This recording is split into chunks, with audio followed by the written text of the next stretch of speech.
Assalamualaikum warahmatullahi wabarakatuh.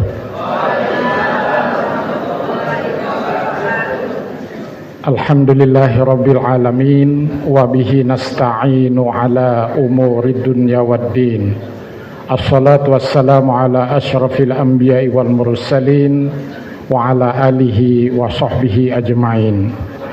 Yang saya hormati, saya muliakan Bapak Bupati Kabupaten Katingan, yang saya hormati Bapak Wakil Bupati, Bapak-bapak yang tergabung dalam Forkopimda, kemudian Bapak Kepala OPD Kabupaten Katingan.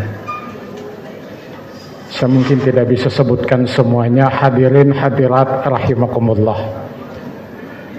Alhamdulillah, puji syukur kehadirat Allah Subhanahu wa taala, kita bisa berhadir di tempat ini, dan saya sudah dihubungi lebih dari sebulan yang lalu oleh saudara Adi Chandra.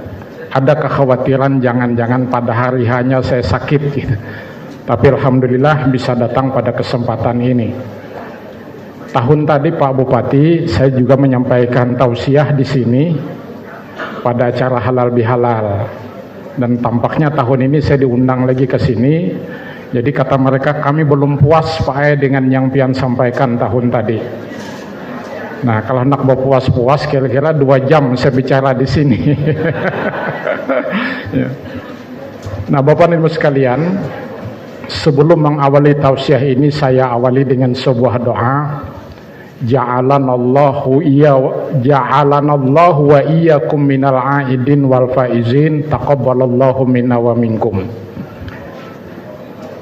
Ja'alanallahu wa iyyakum minal aidin wal faizin. Sebenarnya itu sebuah rangkaian doa.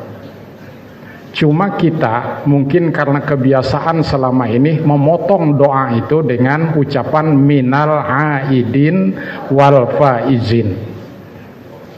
Sebenarnya minal aidin wal faizin itu artinya adalah kembali dan menang. Kalau sampai di situ kan tidak ada makna doa itu. Makanya harus diawali dengan ja'alanallahu wa iyyakum. Semoga Allah itu menjadikan kami, kita dan Anda semuanya minal aidin wal faizin, menjadi orang yang kembali kepada fitrah dan orang yang beroleh kemenangan. Jadi yang benar itu begitu sebenarnya. Cuma kalau di sepanduk ditulis ja'alanallahu wa iyyakum minal aidin wal faizin, lalu kepanjangan. Tapi kalau sekadar minal aidin wal faizin itu tanpa makna. Nah, idealnya tuh begitu. Nah, Bapak Bupati dan hadirin sekalian, kita umat Islam baru saja melaksanakan ibadah puasa selama 30 hari penuh. Baik yang mengawali puasa hari Rabu maupun hari Kamis itu sama-sama 30. Apakah ada yang 29? Artinya dia puasa ikut pemerintah, tapi Idul Fitrinya ikut Muhammadiyah.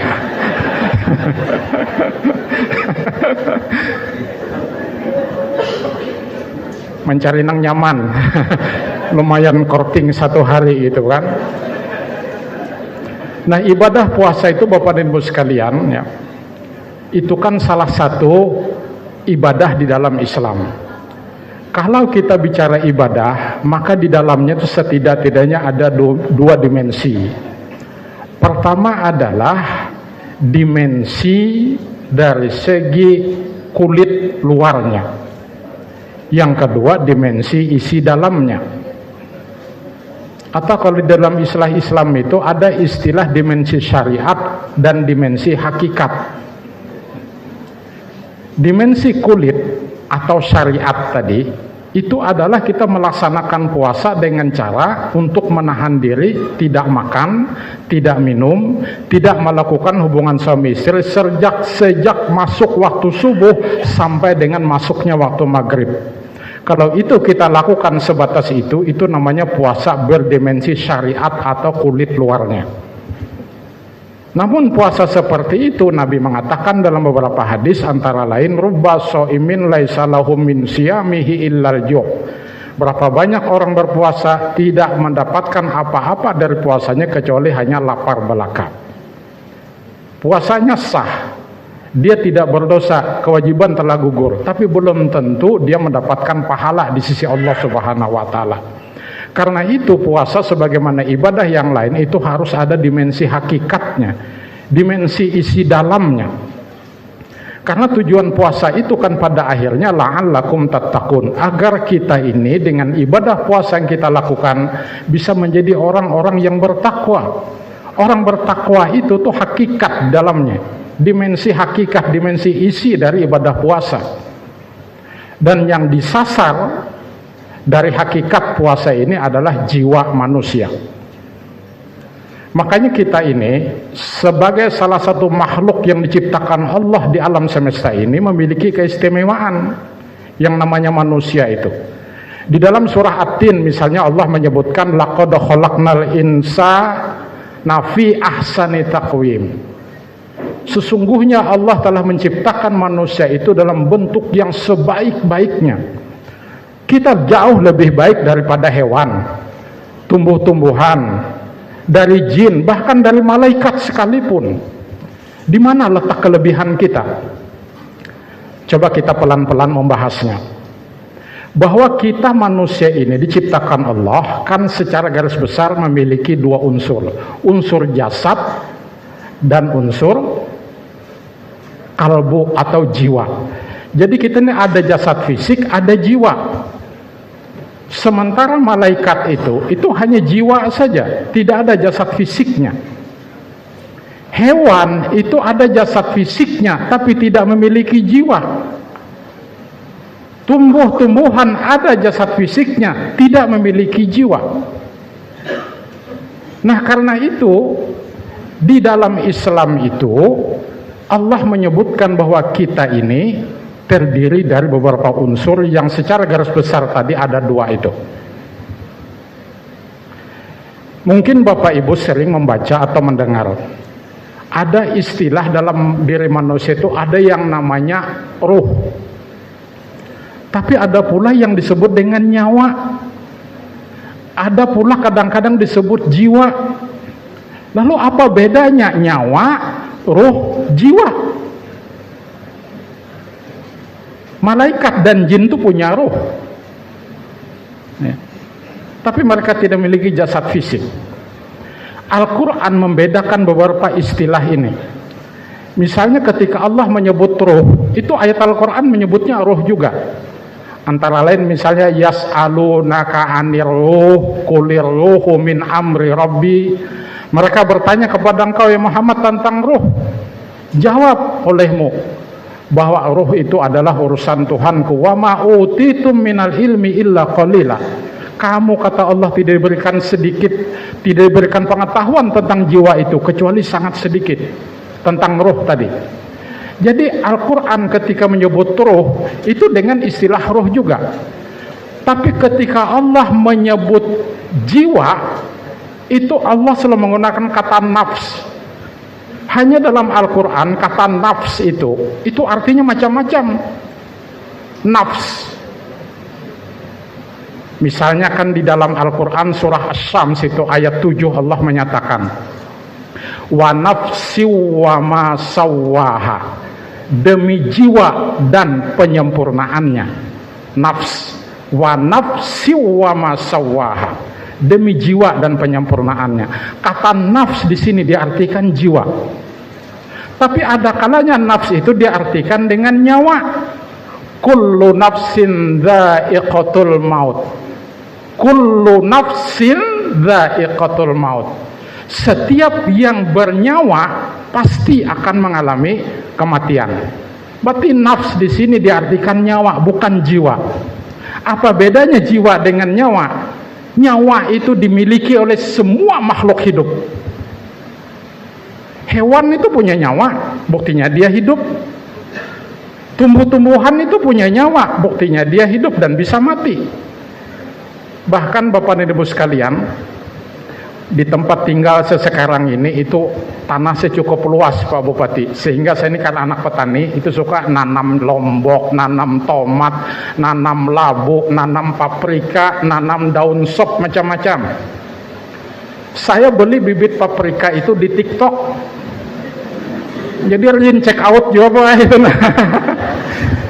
Cuma lah istri saya membuka TikTok, Shopee itu dilihatnya pakaian, sepatu, tas itu. Saya tuh malah bibit-bibit tanaman yang saya cari. Banyak saya beli bibit paprika itu karena saya suka makan paprika. Saya beli di Hypermart itu paprika 2 biji, jenang kainnya 30.000. Pas dibungulinya rasanya baik menanam seorang itu nah. Belilah saya bibit paprika banyak. Saya semai, saya tabur itu. Dari sekian ratus biji itu hanya 3 yang tumbuh. Berarti yang tumbuh itu kan punya nyawa dia. Nah, nang kada tumbuh tadi berarti nyawanya sudah tidak ada karena dia tidak bisa tumbuh. Jadi nyawa itu adalah tarikan dan hembusan nafas itu nyawa. Kayak kita sekarang nih menarik nafas, menghembus itu disebut dengan nyawa dan itu bukan jiwa. Berarti yang namanya nyawa itu dimiliki oleh semua makhluk hidup. Tapi kalau jiwa tadi itu berbeda. Dalam ayat lain misalnya Allah menyatakan apa ya itu? Ya ayyatuhan nafsul mutmainnah irji'i ila rabbiki radiyatan mardiyah. Wahai jiwa yang tenang. Kata nafs di sini diartikan jiwa. Nah, kembali kepada puasa tadi, maka puasa dari sisi hakikat itu dalam rangka membersihkan jiwa-jiwa kita yang berpuasa agar bisa menjadi orang yang bertakwa. Makanya status kita sebagai manusia itu jauh lebih mulia daripada hewan, apalagi tumbuh-tumbuhan. Mungkin ada yang bertanya, apa iyalah hewan itu kada punya jiwa? Buktinya, saya kebetulan di rumah itu juga suka memelihara ayam. 2 kali karena penyakit, habis. Ayam itu bertelur, mengeram, kemudian menetas. Begitu baru menetas, coba kita tangkap 1 ekor saja anaknya itu. Apa reaksi induknya? Diparapnya kita. Artinya induk ayam itu kan marah dengan kita. Nah sekarang pertanyaan, marah itu lahir dari jiwa ayam apa tidak? Bukan. Itu bukan jiwa, tapi namanya naluri atau insting. Naluri atau insting yang Allah berikan kepada binatang itu sifatnya tetap, tidak pernah mengalami perubahan. Buktinya apa? Saya kalau melihat kira-kira di Katingan ini kan kalau ada pohon-pohon kayu, mungkin coba Bapak Ibu perhatikan ada tidak sarang burung pipit di situ. Bandingkan bentuk sarang pipit di Kabupaten Katingan dengan Kabupaten Murong Raya itu berbeda apa kada? Sama Pak. Padahal mereka tidak pernah belajar dari induknya membuat sarang itu. Itulah yang disebut dengan naluri. Sudah diprogram oleh Allah di dalam diri burung pipit bahwa membuat sarang seperti itu. Dan itu tidak ada kreasi sama sekali. Kalau pang dikasih atap kah, dikasih apa? Enggak. Karena mereka tidak punya jiwa. Jiwa itu bisa berkreasi. Sama binatang-binatang buas, harimau, macan, singa, segala macam itu. Dia memburu buruannya dengan cara mengejar, dapat dicekiknya lehernya sampai tidak bisa bernafas lagi. Dari dulu sampai kiamat cara hewan-hewan itu berburu seperti itu. Tidak pernah mereka berpikir bikin senjata. Ya kan? Coba kalau kita menekan kayak apa polisi ngapain repot-repot sana dia lari kencang pencur, tembak aja kakinya. Karena kita bisa berpikir itu gambaran jiwa. Hewan tidak seperti itu. Karena apa? Hewan tidak punya jiwa, tapi diberikan Allah insting tadi atau naluri. Nah, kembali kepada surah Asy-Syams tadi ayat 7. Wa nafsi wa ma sawwaha. Demi jiwa dan penyempurnaannya. Allah bersumpah kepada jiwa dan penyempurnaannya. Fa alhamaha fujuraha wa taqwaha. Maka kata Allah kepada jiwa yang kami ciptakan itu tadi, fa'alhamaha fujuraha wa taqwaha, kami ilhamkan kepada jiwa itu fujuraha wa taqwaha. Fujur itu potensi untuk berbuat jahat, potensi untuk berbuat buruk. Wa taqwaha, taqwa itu potensi jiwa untuk berbuat baik. Jadi kalau begitu kita ini oleh Allah ketika diberikan jiwa oleh Allah selain roh tadi, Kita kalau mati itu yang keluar dari jasad kita itu apanya coba? Ruh dan nyawa. Nyawa hilang, buktinya kita tidak bernafas lagi. Sekalian ruh itu dicabut. Menurut saya bersamaan dengan ruh itu ada jiwa di dalamnya. Di dalam ruh itu ada jiwa. Tanda-tanda orang memiliki jiwa, dia bisa berpikir dan dia bisa merasa. Bisa merasa tapi kada bisa berpikir, berarti jiwanya itu rusak. Bisa berpikir tapi kada bisa merasa, itu kada sempurna juga jiwanya. Orang gila itu punya rasa tidak? Bisa menangis, bisa ketawa, ada rasa, tapi dia tidak bisa berpikir karena jiwanya rusak. Makanya kepada orang gila itu tidak diberikan beban agama. Dia Islam, kada sholat seumur hidup, kada puasa seumur hidup, mati masuk surga. Hendaklah kayak itu, Bu. Karena dalam ayat tadi disebut fa'alhamaha fujuraha wa taqwaha. Maka kami, kata Allah, telah mengilhamkan kepada jiwa itu kemampuan atau potensi berbuat jahat dan potensi untuk berbuat baik. Fa'alhamaha, ini kalau saya kutip tafsir Quraisy Shihab, tafsir Al-Misbah namanya. Itu diambil dari kata al-laham. Al-laham itu artinya menelan sekaligus. Kayak ibu nih atau bapak minum obat dalam bentuk kapsul atau pil atau kaplet, itu langsung plok, langsung sebijian obat tuh masuk ke dalam lambung kita. Itu al-laham namanya. Tapi kalau minum banyu tuh sedikit-sedikit itu bukan al-laham karena kada sekaligus. Jadi al-laham itu menelan sekaligus. Maka lahirlah kata ilham dalam bahasa Indonesia. Jadi ilham itu adalah pengetahuan yang datang secara tiba-tiba tanpa melalui proses. Begitu, bahkan kita kada tahu kok tiba-tiba datang pengetahuan itu. Saya ngambil contoh pengalaman Pak Bupati. Saya ini kebetulan, ini jangan dicontoh ya. Saya S3 itu masuknya tahun 2006 di UIN Yogyakarta. Tapi selesainya 2015, Bu. Yang saya katakan jangan dicontoh tadi. 9 tahun S3 itu baru selesai. Apakah saya tidak serius? Tidak, saya serius kuliah. Apakah otak saya tidak mampu? Insya Allah saya mampu. Tapi kenapa sampai 9 tahun? Penyebabnya adalah 2 orang promotor saya setiap konsultasi selalu bertolak belakang. Ikuti yang satu, itu nggak mau.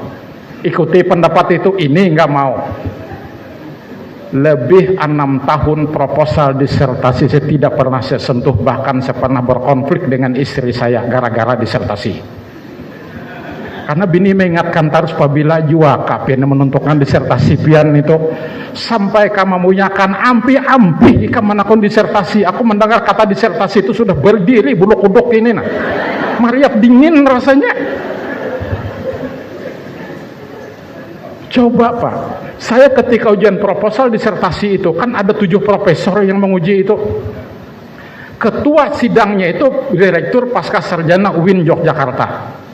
13 orang hari itu yang diuji, Bu. Dan kebetulan segiliran yang ke-13.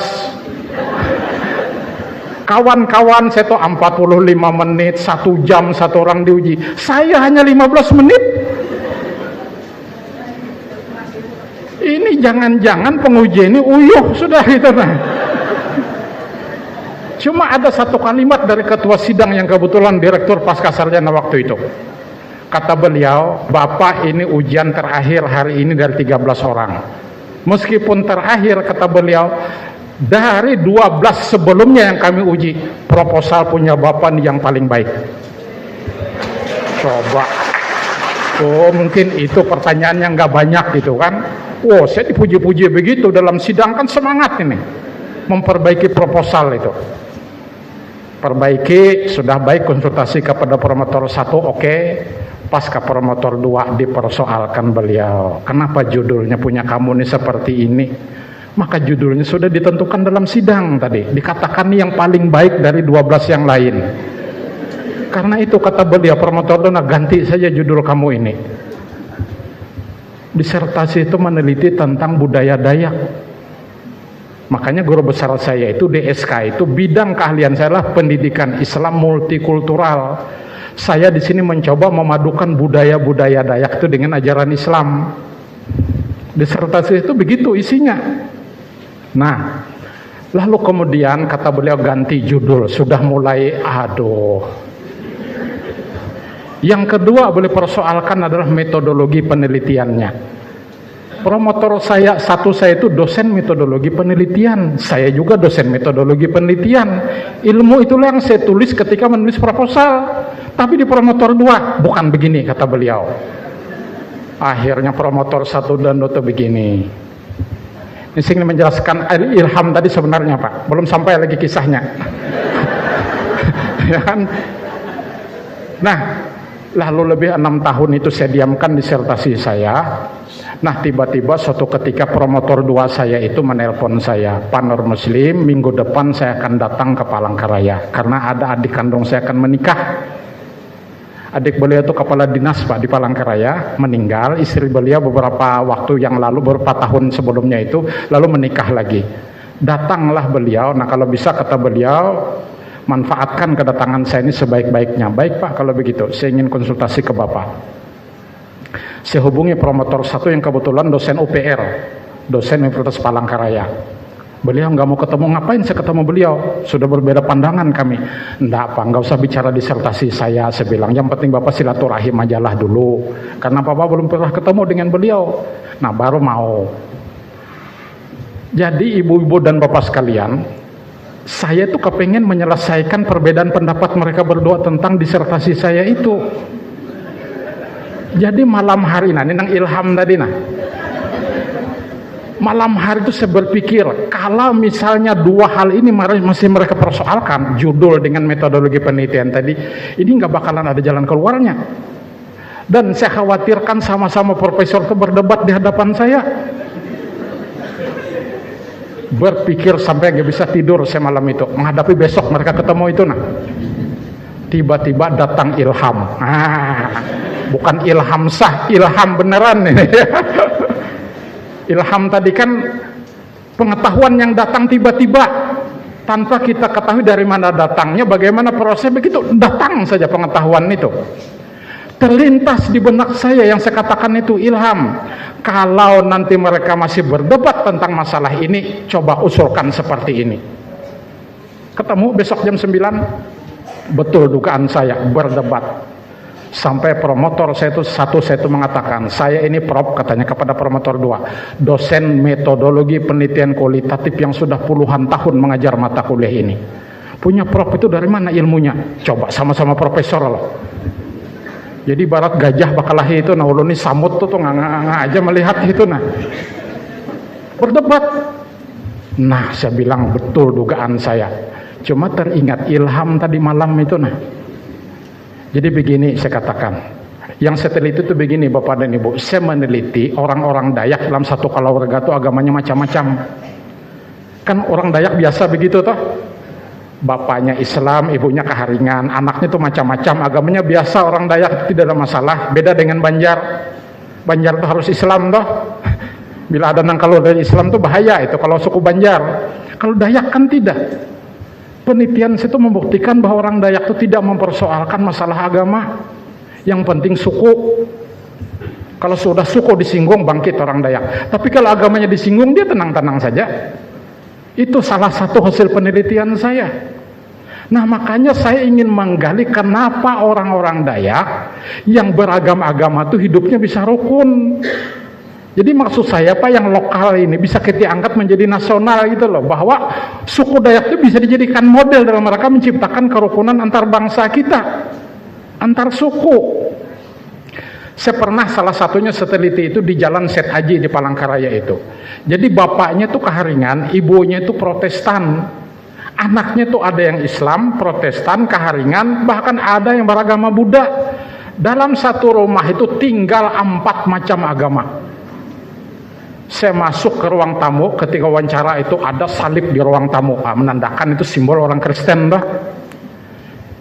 Di tengah wawancara, si ibu yang Kristen tadi Pak, katanya, meskipun ini ada salib di sini, tapi Bapak tidak perlu khawatir. Kami menghormati agama-agama anak-anak kami yang berbeda dengan kami. Dia bawalah saya masuk ke dalam lagi, Bu. Diperlihatkan ini musola khusus untuk anak-anak dan cucu kami yang beragama Islam melaksanakan sholat. Itu yang saya lalu kaget itu. Masuk ke ruang tamu salib, masuk ke dalam musola. Itulah orang Dayak. Dibawa lagi ke dapur, ternyata dapurnya itu ada dua, dapur khusus untuk yang Islam dan dapur untuk yang non Muslim. Ini alat-alatnya nggak boleh nyampur, itu harus berbeda. Itu yang saya teliti disertasi saya itu. Nah, karena saya melihat perilaku orang Dayak itu pada umumnya seperti itu, dimanapun mereka berada, kira-kira ya kayak begitu modelnya. Karena itu saya ingin mengambil sampel penelitian, itu tidak perlu banyak penelitian kualitatif itu. Cukup 4 atau 5 keluarga saya teliti itu. Tetapi promotor 2 saya tidak setuju. Kedikitan, kata beliau. Lalu berapa? Apa banyaknya, cukupnya? Beliau tanya kepada saya, di Palangkaraya itu orang Dayak yang agamanya macam-macam, kira-kira ada berapa keluarga? Nggak ada datanya, Pak. Di kantor wali kota saya cari tidak ada, di FKUB tidak ada. Yang ada itu kan jumlah penduduk menurut agama. Tapi keluarga mana yang agamanya macam-macam itu nggak ada datanya. Nggak, kira-kira saja kata beliau. Karena kira-kira ulun sambat berapa? Ya kalau kira-kira 40 keluarga, Pak. Teliti semuanya kata beliau. Mati kutuk saya. Bayangkan satu keluarga yang 4 agama tadi itu, nah berarti kan ke-4 tempatnya harus saya wawancarai. Kali 40, coba berapa tahun saya wawancara baru selesai. Nah promotor 1 saya itu mengatakan cukup 3 saja. Silakan Pak Bupati, ada acara. Iya. Iya. Saya lanjut Pak sesuai amanah Pak Bupati tadi. Iya. Waalaikumsalam.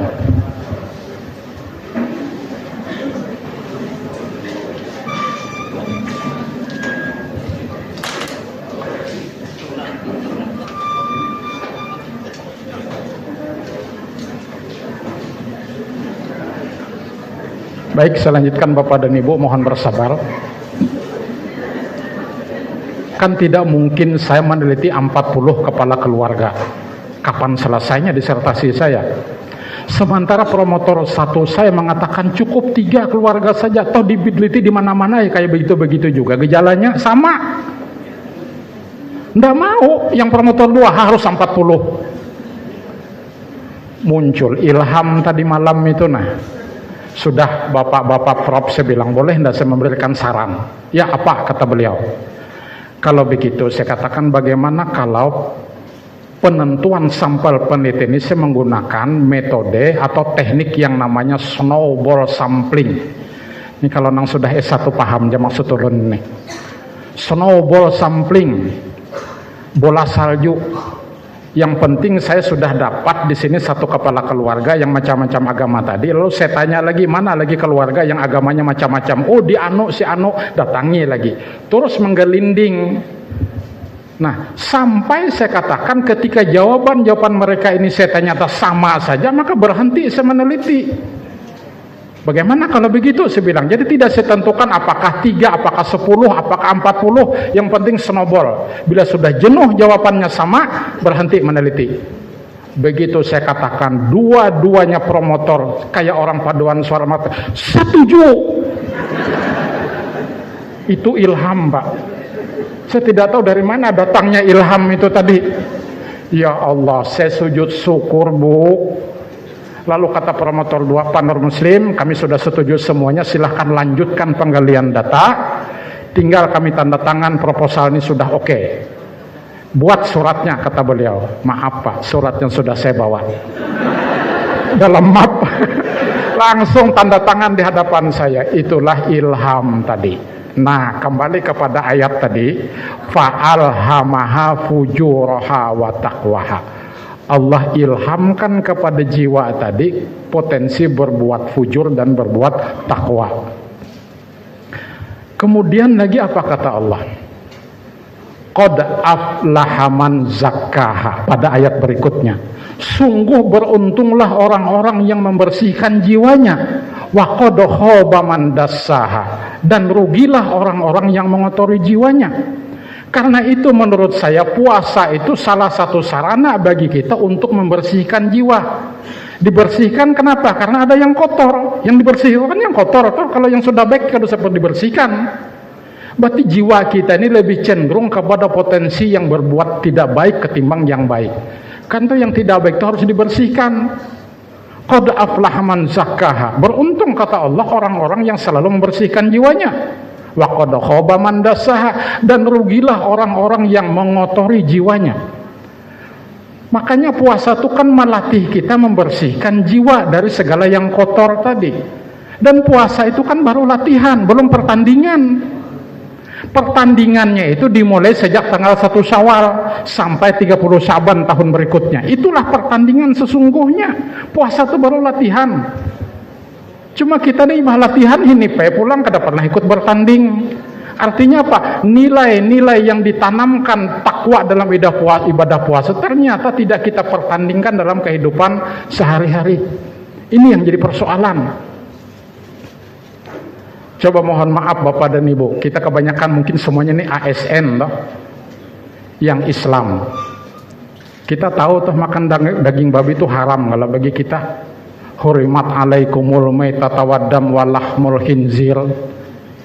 Bagi kita yang Islam, yang non Muslim tidak tersinggung, ini ajaran kami. Kita tahu, dan kira-kira kalau diupah pun makan daging babi itu kita kada ada yang hakunnya. Tapi perbuatan-perbuatan haram lainnya kita doyan. Paham maksud saya? Saya Idul Fitri kemarin diminta khutbah di Murung Raya. Agak keras memang isi khutbah saya, Pak. Menyinggung masalah pilkada, pilpres, pemilu, segala macam. Coba aja kalau sudah ada pilkada, pemilu, segala macam itu kan banyak preman-preman politik bermunculan. Saya ini pernah melihat di mata kepala saya itu uang puluhan miliar beredar. Itu kan dalam Islam sama aja dengan suap sebenarnya itu. Haram tidak suap itu? Apa bedanya dengan daging babi?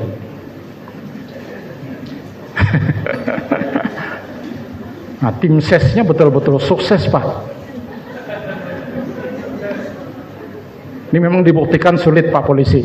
Tapi ini baunya tuh begitu, aromanya begitu luar biasa, menyengat hidung. Tim sukses dikasih 10 M. Yang sampai ke pemilih itu berapa sih?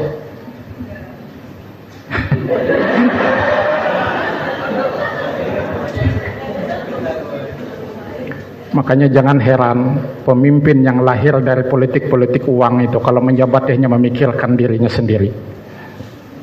Agak keras memang, tapi mohon maaf. Kembali kepada fujur tadi, memang kecenderungan berbuat jahat itu ada dalam diri kita. Nah, puasa mengajarkan kita membersihkan jiwa-jiwa dari penyakit-penyakit hati seperti itu.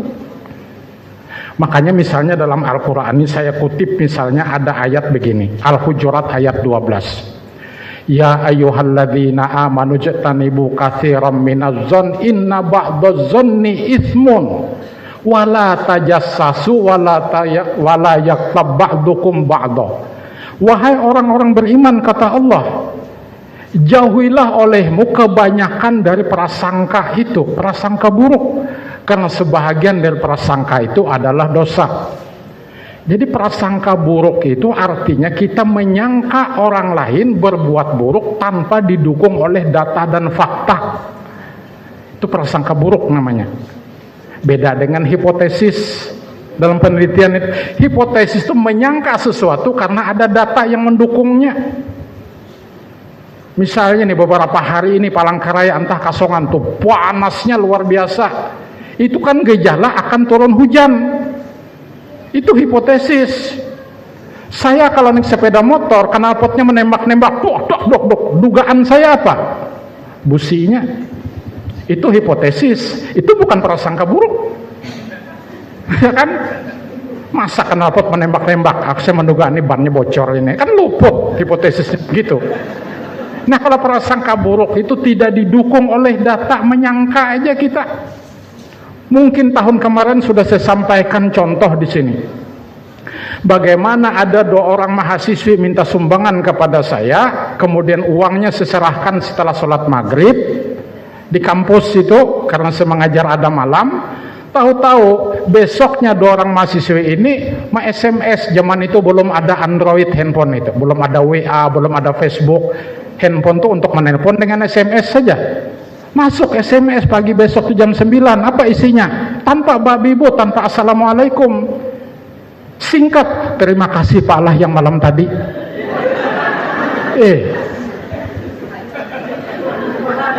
Nah, nih coba ibu-ibu, kalau sampean ini besi laki membuka handphonenya nang kayak itu, ternyata ada tulisannya itu yang mau WA itu Lisa Mariana herannya. Isi WA-nya terima kasih Pak Allah yang malam tadi. Pian membuka handphone lagi, kayak itu kira-kira reaksi Pian kayak apa? Beterbangan piring gelas. Itulah yang namanya prasangka buruk. Tanpa ada data menyangka buruk kita pada urusan sumbangan. Cuma mahasiswa ini salah juga bikin SMS kayak begitu. Coba baik-baik kita, assalamualaikum Pak, sumbangan pian sudah kami terima, mudah-mudahan rezeki pian lancar, pian berikan kesehatan. Siapapun membacanya salah. Ini kada, terima kasih Pak Allah yang malam tadi. Apanya yang malam tadi? Malam minggu lagi.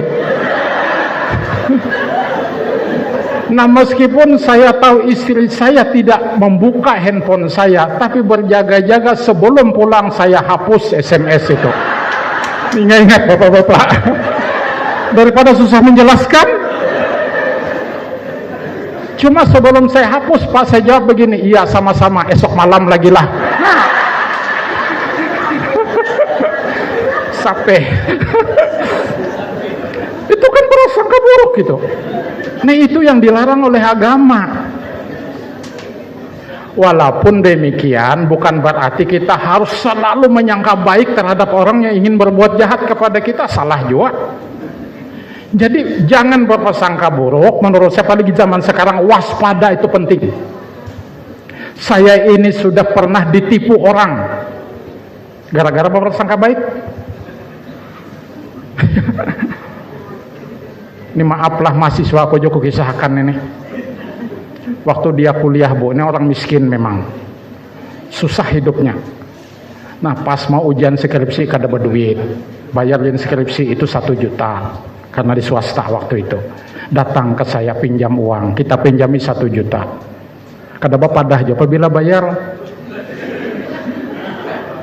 2 bulan kemudian datang lagi dia, alhamdulillah bayar utang. Pikiran saya berprasangka baik kan, ternyata datang memelas mukanya, tangan pinang kayak ini, tunduk-nunduk. Ada apa lagi? Saya bilang mau wisuda Pak, daftar wisuda 1,5 juta, saya belum punya uang, saya pinjam lagi sama bapak. Katanya ya ampun, 1 juta aja belum dibayar.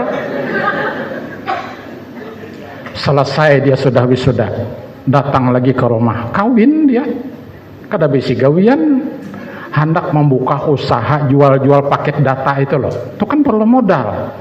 Saya tanya berapa modal diperlukan, sekian. Nah saya minta bantuan bapak menambah modal saya itu sekian. Disebutlah waktu itu, ini sudah terjadi 15 tahun yang lalu.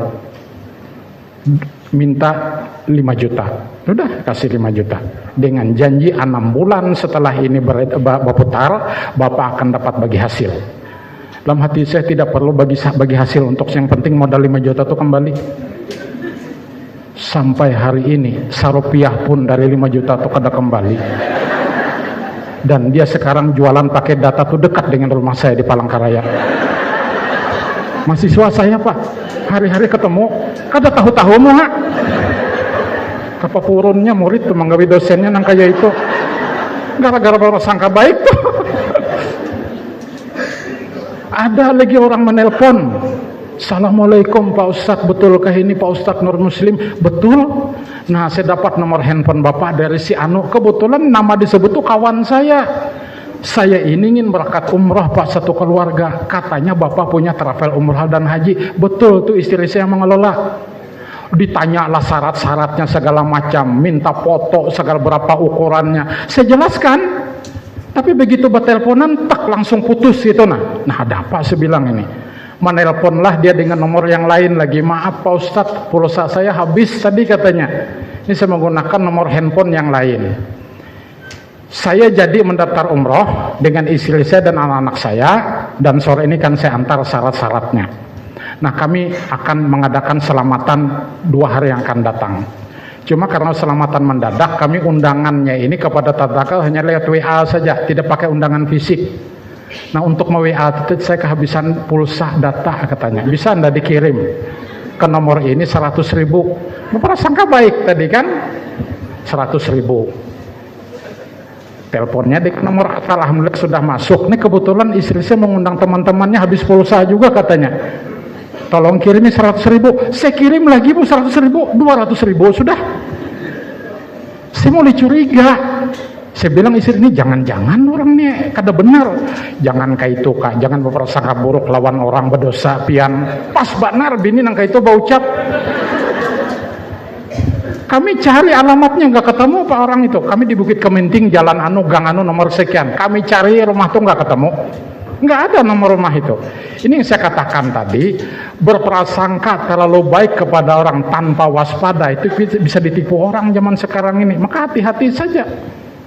Nah, jadi di situ tadi jangan kita banyak berprasangka buruk. Kata Allah, jauhilah kebanyakan dari prasangka, karena sebagian dari prasangka itu dosa. Kenapa dosa? Ketika kita menyangka itu luput. Kayak yang terima kasih palah yang malam tadi itu, pian menyangka laki selingkuh itu kan dosa itu. Karena urusan sumbangan, kenapa bakal selingkuh bukanya? Dosa.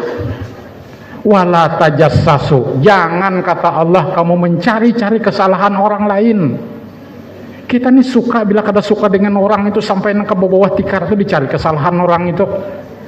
Apalagi menjelang pilkada segala macam. Penyakit-penyakit kita masa lalu itu dicari orang. Kalau enggak ketemu kita difitnahnya. Saya sudah mengalami walaupun tidak ikut pilkada. Di kampus itu seperti itu. Kayak partai politik juga apa di kampus itu.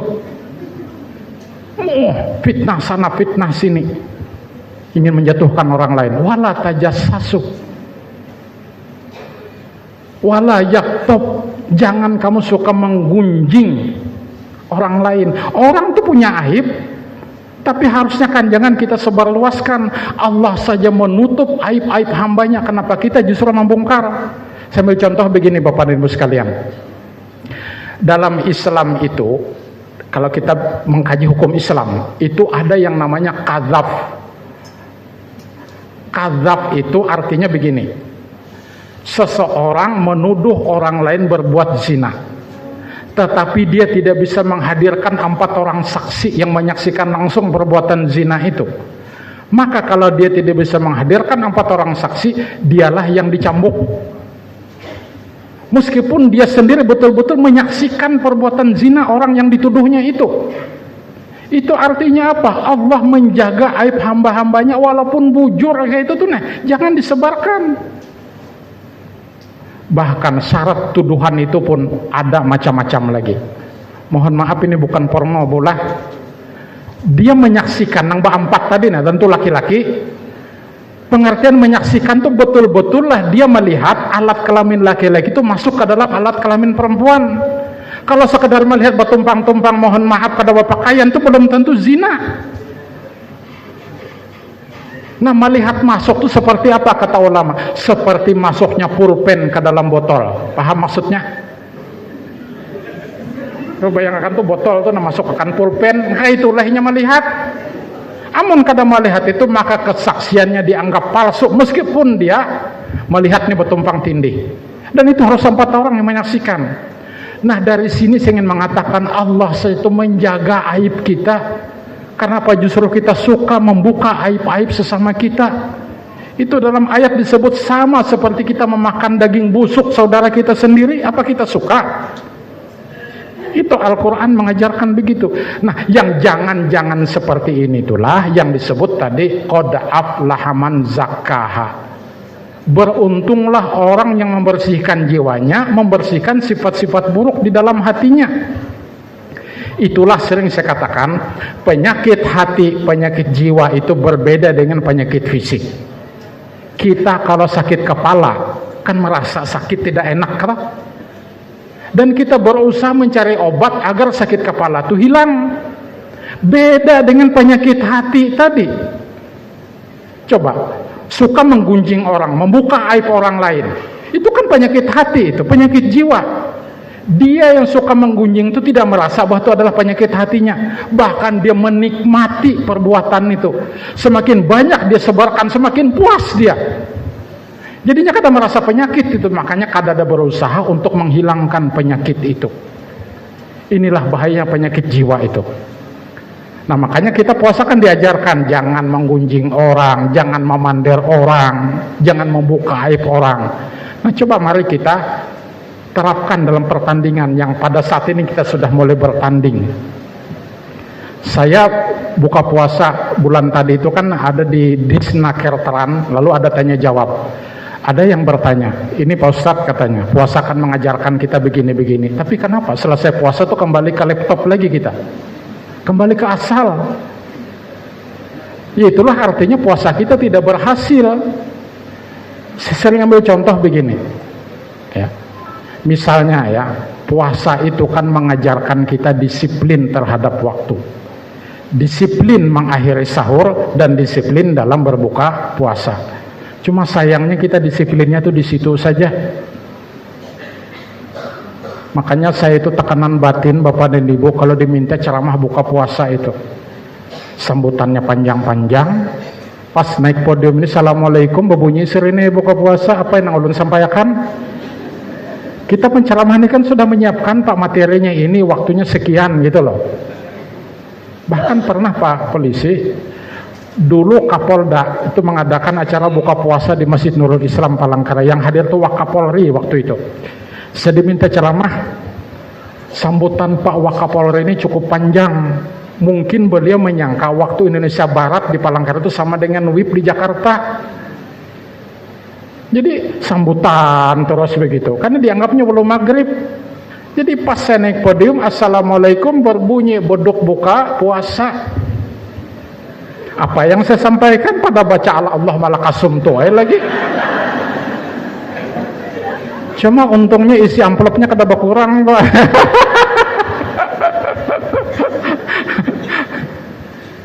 Disiplin toh kita coba aja sempian. Ini pengalaman saya, ceramah itu kalau sudah beduk buka puasa berbunyi kita lanjutkan ceramah. Nah, jamaah itu, Pak, sudah sampai Pak waktunya.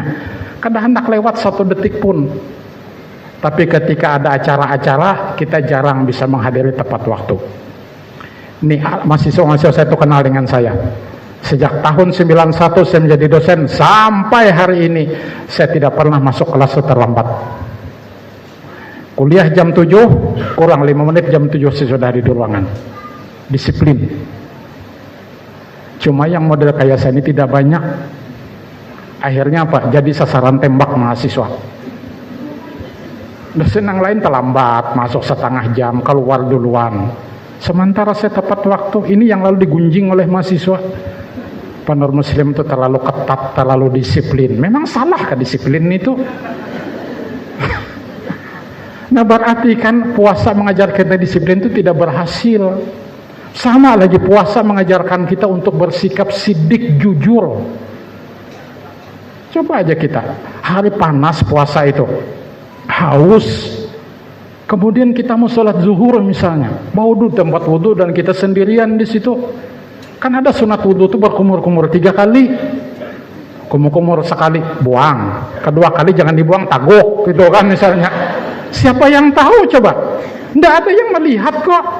Tapi kenapa kita tidak lakukan itu? Karena kita yakin Allah melihat perbuatan kita.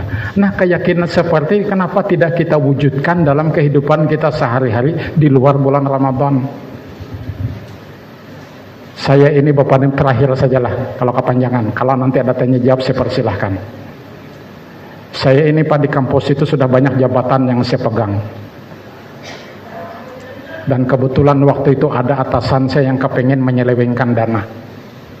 Dan kebetulan keluar dana itu harus tanda tangan, harus dari saya, tapi beliau tanda tangan. Dibujuk saya itu berkali-kali, saya tidak mau. Sampai ditawari dari sekian itu partner muslim, ambil sekian untuk partner muslim. Tidak mau. Atau nanti setelah ini kata beliau ada penerimaan pegawai, istri saya kan belum pegawai. Ikut tes, saya jamin lulus. Sampai segitunya itu. Nah, jadi itu tinggal iman kita saja lagi. Gaji 130.000 waktu itu ditawari duit 20 juta, bayangkan. Tidak mudah Pak menolak itu. Nah, sekira inilah yang dapat saya sampaikan dalam rangka pembersihan jiwa kita tadi. Mudah-mudahan kita bisa menjadi orang yang betul-betul muttaqin, orang bertakwa, yang setiap saat berupaya untuk membersihkan jiwa kita dari sifat-sifat yang tidak baik. Sebagai ASN, mari kita laksanakan tugas sebaik-baiknya. Guru mengajar, jangan rancak ada masuk. Saya tuh sedih nih, tambah sedikit. Yang masuk IAIN atau UIN sekarang itu kan banyak dari kampung-kampung. Kalau di Kalteng ini, mohon maaf, saya itu stres sekarang tuh mengajar. Kenapa? Pengetahuan mahasiswa dengan materi yang saya sampaikan tuh kada nyambung, jauh sekali itu nah. Apalagi kalau bicara bahasa-bahasa kampus, ada internal, eksternal. Pernah saya buat satu soal ketika ujian itu. Saya kan mengajar mata kuliah pengembangan kurikulum pendidikan agama Islam. Nah, pengembangan kurikulum itu ada prinsip-prinsip dasarnya. Salah satu prinsipnya adalah prinsip relevansi. Relevan. Ada relevansi eksternal, ada internal. Saya jelaskan ketika kuliah. Saya tanya di ujian, di UAS itu. Jelaskan apa yang dimaksud dengan prinsip relevansi secara internal dalam pengembangan kurikulum pendidikan agama Islam dan berikan satu contoh. Ada aja yang angkat tangan, Pak, internal itu apa artinya apa katanya? Ya Allah ya Rasulullah. Mudah-mudahan itu bukan dari Katingan. Jadi mohon maaf, apalagi sebagai guru besar itu Pak, banyak ilmu yang harus saya sampaikan, tapi yang menerima ini terlalu jauh, comblang Bu, jadi stres sendiri saya itu. Harus menyampaikan apa lagi disampaikan ke sini kada paham, di anak itu kada mengerti. Ini analisa saya. Salah satu penyebabnya, terutama yang dari kampung-kampung, dari udik-udik itu boleh jadi guru-guru itu banyak yang jarang masuk. Iya, di kota aja ada begitu kok Bu. Masuk itu buka halaman sekian, kalian catat, katanya gurunya keluar.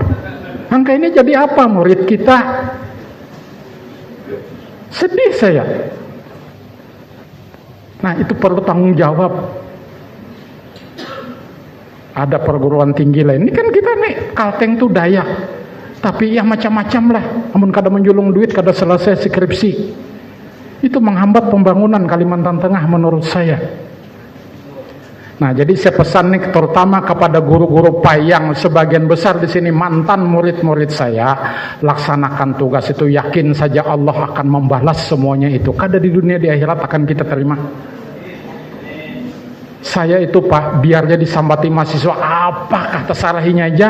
Yang penting saya sudah melaksanakan tugas dan niat saya hanya mencari barokah dan ridha Allah Subhanahu wa taala. Karena saya ini tahu aja mahasiswa saya ini memberi nilai saya agak ketat memang.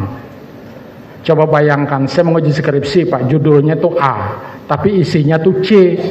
Itu saya suruh mencari data ulang itu, meneliti lagi kamu. Tapi anehnya 3 dosen penguji yang lain itu mau nilai A Pak. Jadi aku serangannya nang pina model lain dari yang lain itu nah. Bagaimana diberi nilai A itu judulnya tuh tentang durian, isinya tentang tiwadak. Kan luput itu, cari data tentang durian saya bilang. Jangan masalah cempedak diungkap. Salahlah saya begitu. Ini bukan berarti membesar-besarkan diri, cuma ini perlu koreksi.